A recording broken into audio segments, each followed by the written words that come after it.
네, 강프로입니다. 자, 하나 마이크론 보겠습니다. 하나 마이크론이 이제 19,000원에서 2만 원 정도에서 바닥을 잡아가고 있는 그런 과정에 있습니다. 저도 하나 마이크론의 이쪽 구간에서 발생했었던 유상증자, 요 결정에 대해서는 정말 좀 그렇습니다. 마음에 들진 않아요. 근데 일단 일은 벌어졌고 해결할 수 있는 방법을 찾는 게 중요하지 않겠습니까? 그리고 지금 대략 한 7월 11일경 정도부터 일주일 정도 동안 이번 주 수요일인가 목요일날 끝났습니다. 자, 그 신주인수권 거래, 그쵸? 신주인수권을 내가 지금 보유하고 있다면, 그쵸? 지금 이제 청약 구간에 들어갈 겁니다. 청약을 하고 나면 유상증자 관련된 문제는 이제 일단락이 됐다고 보시면 돼요. 이미 다 결정이 난 거니까. 그리고 나서 남아있는 건 무상증자 권리락이 될 거고, 무상증자 권리락이 된 다음에는 이제 반등 구간을 만들어가게 될 텐데, 그렇게 되면 그쵸? 지금 횡보하는 구간, 여기서 대략 한 달, 그리고 이쪽 구간에서의 한 달, 요 정도 부분이 있고, 이쪽 구간에서의 한 달은 이제 더 이상 신경 쓸 필요가 없는 게 60일 이평선이 이쪽 구간까지 내려왔습니다. 여기서는 지금 주가가 올라가게 되면 62평의 저항을 받을 수밖에 없고, 받는 구간에서 우리가 어떻게 매매 타점을 잡아야 되는지가 중요합니다. 자, 가장 중요한 것, 정배열 전환. 정배열 전환까지 기다리자. 그리고 정배열 구간에서 우리가 조금이라도 싸게 사기 위해서는 일단 청약을 넣으세요. 지금까지 신주인수권을 보유하고 있다면 무조건 청약을 넣겠다는 거니까 청약을 넣으시면 되고, 만약에 신주인수권을 보유하고 있는데도 불구하고 청약을 내가 안 넣었다, 그쵸? 요러면 안 됩니다. 요거는 일단 청약이 들어간다고 보시면 되고, 청약 이후에는, 그쵸? 우리가 무상증자 권리락이 나올 겁니다. 그리고 무상증자 권리락 이후에는 이제 62평이 충분히 떨어지고 이쪽 구간에서 정배열 구간으로 전환될 수 있기 때문에 정배열 구간 전환 이후에 매수 관점을 다시 잡으면, 그쵸? 반등하는 구간이 있을 겁니다. 근데 그 반등하는 구간에 우리가 확인해야 될 부분은요, 대략 한 8월, 그리고 9월, 길면 한 올해 한 4분기까지도 갈 수 있어요. 이게 뭐냐? 엔비디아의 실적이 유지되는가? 그 부분을 확인하는 게 중요합니다. 자, 가장 중요한 게 있습니다. 하나 마이크론 같은 경우에 23년도에는 강하게 시세를 냈죠. 근데 24년도 들어와서, 올해 들어와서는 시세가 그렇게 안 좋았습니다. 내재되어 있는 악재가 있었다는 거죠. 그런데 이런 부분을 우리가 사전에 알 수 있는 방법이 딱 하나 있습니다. 가격을 보는 것. 그쵸? 자, 보세요. 이쪽 대략 한 2월과 3월부터 반도체 종목군들, 한미반도체나 이런 종목군들 엄청나게 많이 올라갔죠. 그런데 하나마이크론은 상대적으로 작년 11월 달에 형성되어 있었던 33,000원대의 고가를 돌파하지 못했습니다. 그렇다는 건 제가 계속해서 강조를 드렸었던 가격이 먼저 반영한다는 내용에 맞아지지 않는 거예요. 고가 돌파를 못했기 때문에. 그러면서 뭐가 나왔죠? 저가가 조금씩 낮아지는 부분이 있었고, 그러면서 유상증자 관련된 이슈가 터지면서 주가가 많이 내렸습니다. 근데 이 많이 내리는 과정에서 우리가 봐야 되는 부분은, 여기까지 보유를 하고 있다면 우리가 봐야 되는 건 뭐겠습니까?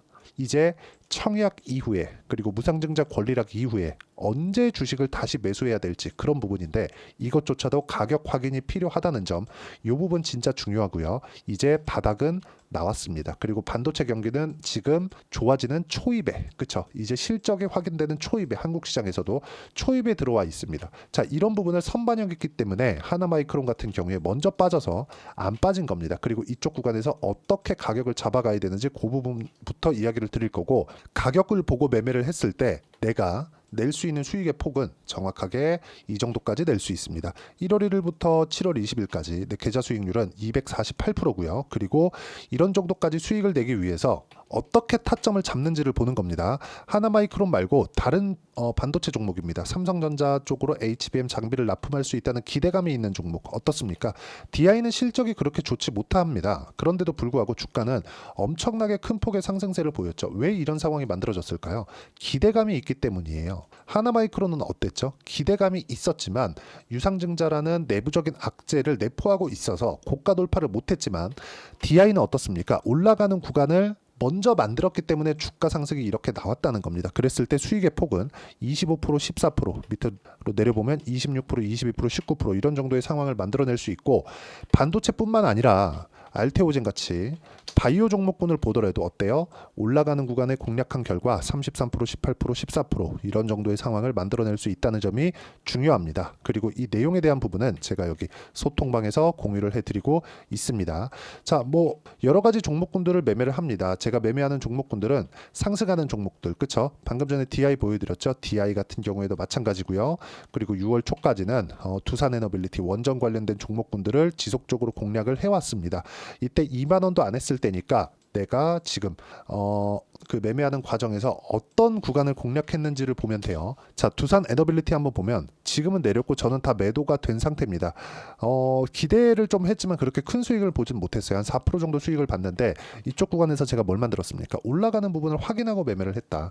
확인하고 매매하는 게 이렇게 중요하다고 제가 이야기를 드리는 거고, 확인했을 때 계좌 수익은 200%가 넘는 구간까지 만들어낼 수 있기 때문에 매매하는 과정에서 가격을 보는 건 정말 중요하고요. 이 가격적인 부분을 제가 여기 소통방에서 공유를 해드리고 있으니까 매매하는 과정에서 내가 가격을 잘 모르겠다 하시는 분들은 소통방으로 들어오시면 되고, 소통방은 무료로 진행하고 있습니다. 구독과 좋아요 눌러주시면 되고, 상단에 있는 전화번호로 구독 또는 소통이라고 문자 보내주시면 소통방 입장 링크를 순차적으로 공유를 해드리도록 하겠습니다.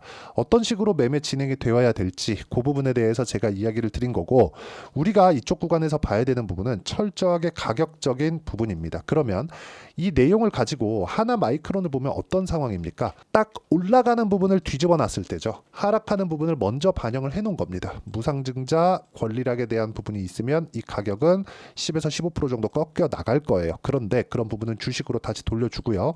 그 돌려주는 스케줄 관련해서 어떻게 매매를 해야 되는지 제가 여기 소통방에서 공유를 해드리도록 할 테니까 상단에 있는 전화번호로 구독 또는 소통이라고 문자 보내주시면 소통방 입장 링크를 순차적으로 공유를 해드리도록 하겠습니다. 자, 그리고 우리가 볼 때 가장 중요한 내용이 있습니다. 선반영한다고 제가 말씀드렸죠. 그 선반영하는 부분을 하나마이크론을 딱 뒤집어서 보라고 말씀드렸는데, 뒤집어서 보면 지금 뭐가 보이죠? 나빠질 부분을 먼저 반영했죠. 그쵸? 유상증자 관련된 이슈는 이제 끝입니다. 신주인수권까지. 그쵸?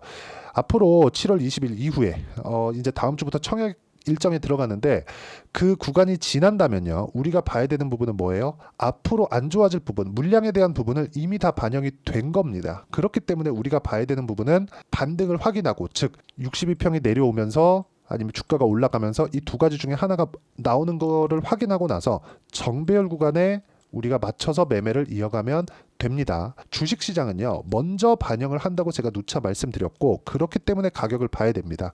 그렇죠? 그리고 그 가격에 대한 부분을 제가 여기 소통방, 이게 계속해서 실시간 시세가 필요하기 때문에 제가 소통방에서 이야기를 드리고 있는 거니까 소통방으로 들어오시면 되고요. 소통방은 무료로 진행하고 있으니까 상단에 있는 전화번호로 구독 또는 소통이라고 문자 보내주시면 소통방 입장 링크를 순차적으로 공유를 해드리도록 하겠습니다. 자, 그리고 이렇게 매매를 하는 구조적인 내용이 있겠죠. 이론적인 부분, 그 내용은 여기 하나마이크론의 단기 보유 전략, 그리고 유상증자 이후에 무상증자가 이제 예정되어 있습니다. 유무상증자를 같이 했기 때문인데, 하나마이크론에서 이 증자를 한다는 것 자체가 약간 조금 싫은데 어쩔 수 없이 결정이 난 거고, 지금까지 보유하고 있다면 스트레스를 받을 수밖에 없기 때문에 여기 무상증자 이후에 내가 어떤 식으로 매매를 해야 될지, 그리고 보유 기간을 어떻게 줄여가야 될지, 그런 내용에 대한 부분이고, 이 내용을 토대로 제가 하나마이크론의 실시간 타점을 제가 문자로 공유를 해드리도록 할 테니까 상단에 있는 전화번호로 하나라고 문자 보내주시면 단기 보유 전략과 실시간 타점을 제가 문자로 공유를 해드리도록 하겠습니다. 어떤 식으로 매매를 할지 그 부분에 대해서 이야기를 드린 거고요. 이 내용에 맞춰서 내용 정리를 하면 주식시장은 철저하게 가격이 먼저 반영한다. 그리고 가격이 먼저 반영하는 과정에서 우리가 어떤 식으로 매매를 해야 될지 그 가격대를 잡아야 되고, 예를 들어서 태성과 같은 종목입니다. 그렇죠? 가격에 대한 이해가 됐을 때 50%씩 이런 정도의 수익 구간을 만들어낼 수 있기 때문에 이런 가격적인 부분을 내가 어떻게 판단하고 이해를 하고 매매에, 즉 실전에 적용을 할지, 그 부분에 대해서 제가 가장 쉽게 표현해서 이 얘기를 드리도록 할 테니까 영상 끝까지 시청하시고요. 모든 분들이 성공 투자하셨으면 참 좋겠습니다.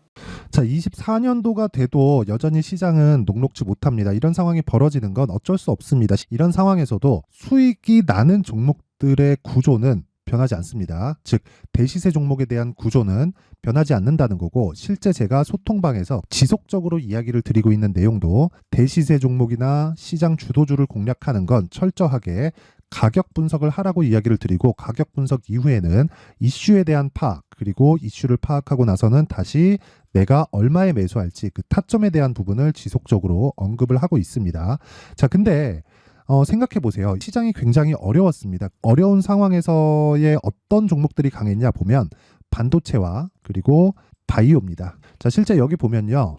HLB에 제가 실제 매매한 내용을 띄워놓고 보여드리고 있는데 1월 22일부터 매매를 시작해서 4일 동안 31%의 수익 마감이 됐고요. 그리고 여전히 신고가 종목입니다. 자, 그리고 그 다음 어보브 반도체, 이름을 보시다시피 반도체 종목이죠. 그리고 AI 반도체는 지속적으로 강세를 보이고 있습니다. 이 종목도 신고가를 먼저 달성한 이후에 제가 21%의 단기간에 21%의 큰 수익을 내고 마감이 됐습니다. 다시 재공략을 준비하고 있고 이런 부분은 소통방에서 다 공유를 해드립니다. 자, 그리고 코세스, 자, 코세스 같은 종목도 당연히 그쵸, 신고가 종목이고요. 그리고 반도체 종목입니다. 이 종목도 영업일 기준에서 이틀 동안 대략 한 15%의 수익 마감이 됐습니다. 내용을 한번 보시면 어떻습니까? HLB를 포함해서 뭐 30%, 20%, 뭐 15% 이런 식의 수익이 지속적으로 발생하고 있는데 이 세 종목 모두 다 신고가 종목이고 1월 달에 시장이 약세를 보이고 있는 구간에서도 강했었던 그런 종목입니다. 특징점이 하나 있는데 그 이슈에 앞서서 가격이 먼저 반영했다는 거죠. 그렇게 제가 가격을 먼저 보고 이슈에 대해서 파악하는 이유는 결과적으로는 큰 시세를 먹기 위한 사전 준비 작업입니다. 실제로 큰 시세를 먹기 위해서 사전 준비 작업을 했을 때 여기 레인보우 로보틱스 127% 그리고 ISC 98% 그리고 한미반도체 97%의 큰 수익을 내는 상황을 만들 수 있습니다. 어떤 식으로 소통방에서 진행됐는지 그쵸, 그 상황을 제가 이야기를 드린 건데 이런 상황도요 당연히 신고가를 공략했을 때 가능한 겁니다. 자, 그러면 이번에도 마찬가지입니다. 그쵸, 정부 주도의 코리아 디스카운트 해소 방안이 2월 달에 발표를 하고요. 그리고 2월 달에 발표된 내용을 토대로 주가가 움직이는 게 아니라 이미 움직인 내용이 있죠. 실제 이 내용은 크게 중요한 게 아니라는 겁니다. 실제 움직인 내용을 보면 자, 기아차입니다. 실제로 12월 달에 신고가를 만들어 놓고 정부에서 입김을 불어 넣으니까 순식간에 기아차를 포함해서 현대차 같은 거대 기업들의 주가가 2주도 채 되지 않아서 40% 정도의 큰 시세를 냅니다. 자, 그러면 우리는 어떤 종목을 봐야 될까요? 이슈를 파악해야 되는 것도 맞지만 철저하게 가격에 맞춰서 매매를 해야 되는 게 당연히 중요합니다. 정부가 주도하는 정책 방향이 있겠죠. 그 방향에 맞춰서 우리가 종목을 찾을 필요가 있다. 자, 그러면 답이 나왔습니다. 정부가 주도하는 방향에 맞춰서 제2의 기아차를 찾는 게 지금은 중요하다. 근데 정부 정책의 방향에 맞게 가자. 그랬을 때 앞서서 제가 보여드렸었던 내용인 여기 레인보우 로보틱스 127% 그리고 ISC 98% 그리고 한미반도체 97%와 같은 수익을 낼 수 있습니다. 물론 시간에 대한 부분은 최소 2주의 시간이 필요하고요. 그리고 최장 3개월 안에 끝내야 됩니다. 자, 기아차의 시세를 보셨던 것과 같이 2월 달에 정부 정책의 방향이 결정되고요. 바로 3월 달이면 시행입니다. 자, 그러면 우리는 거기에 맞춰서 당연히 종목을 찾아야 되고 제가 제2의 기아차를 찾아놨습니다. 제가 아까 전에 소통방에서 이야기를 드렸었던 내용 다 공개를 해드렸는데 그 내용처럼 종목만 받고 싶다 하시는 분들은요. 상단에 있는 제 전화번호로 대시세, 자, 대시세라고 문자를 보내주시면 정부 정책의 방향에 맞는 종목을 모든 분들에게 무료로 공개를 해드리도록 하겠습니다. 자, 제가 원하는 건 채널 성장이 목적입니다. 자, 그래서 구독과 좋아요 꼭 좀 부탁드리고요. 모든 분들이 정부 정책에 맞는 방향으로 매매를 이어가서 큰 수익 보셨으면 좋겠습니다.